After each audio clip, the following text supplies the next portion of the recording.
Welcome to TFI Global, the antidote to mass delusion.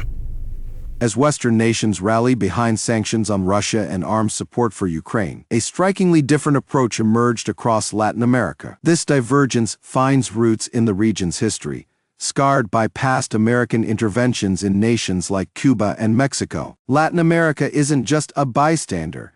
It's actively seeking an end to the conflict. Brazil, a heavyweight in the region and part of the non-Western BRICS bloc, boldly steps up, offering mediation between Russia and Ukraine. This region embodies a defiantly global South stance, neither cozying up to the West nor tilting toward Russia in the Ukrainian conflict. But as the West persistently prods nations to toe its line, whether in steadfastly backing Ukraine or cutting off ties with Russia through sanctions, it tried the same tactics with Latin America. Did the region give in? Not a chance. Latin America stood its ground, shrugging off the West's pressure game. The EU relentlessly pushed proposals for aiding Ukraine in Latin America's direction. Despite the persistent attempts, Latin America stood firm, refusing to yield to the EU's demands. In every West Latin America summit addressing the Ukraine issue, a consistent threat prevailed. The echoes of colonial history reverberated, haunting Latin American leaders throughout their summit. For the guests,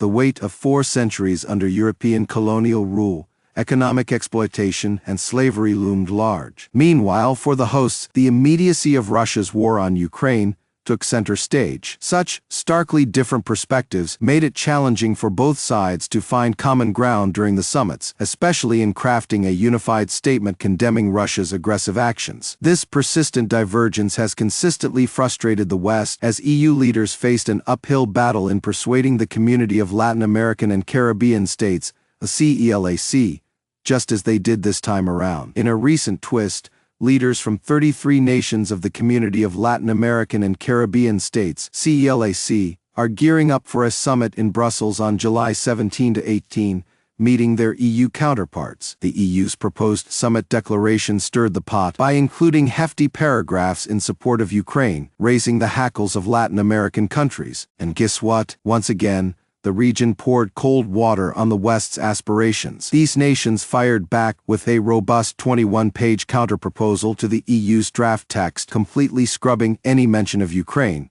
an act that didn't sit well with EU diplomats, to say the least. It's crystal clear Latin America isn't keen on rallying behind Ukraine. But here's the twist. The CELAC members veered into unexpected territory by calling on Europeans to reckon with reparations for the damages caused by slavery, igniting what could be a highly contentious issue on the horizon. We recognize that appropriate measures must be taken to restore the dignity of the victims of the transatlantic slave trade with people from Africa. This includes reparations and compensation that will help heal our collective memory and eliminate the legacies of underdevelopment, the proposed draft statement said. In this context, the draft takes particular account of aspects of healthcare, education, cultural development, and food security. We acknowledge and deeply regret the immeasurable suffering inflicted on millions of men, women, and children by the transatlantic slave trade of people from Africa, it says. Ever since Russia launched its assault on Ukraine, European pressure has been unrelenting, urging Latin America to align with the West in supporting Ukraine. Yet again, as European leaders aimed to diffuse geopolitical tensions, their Latin American counterparts delivered a clear message.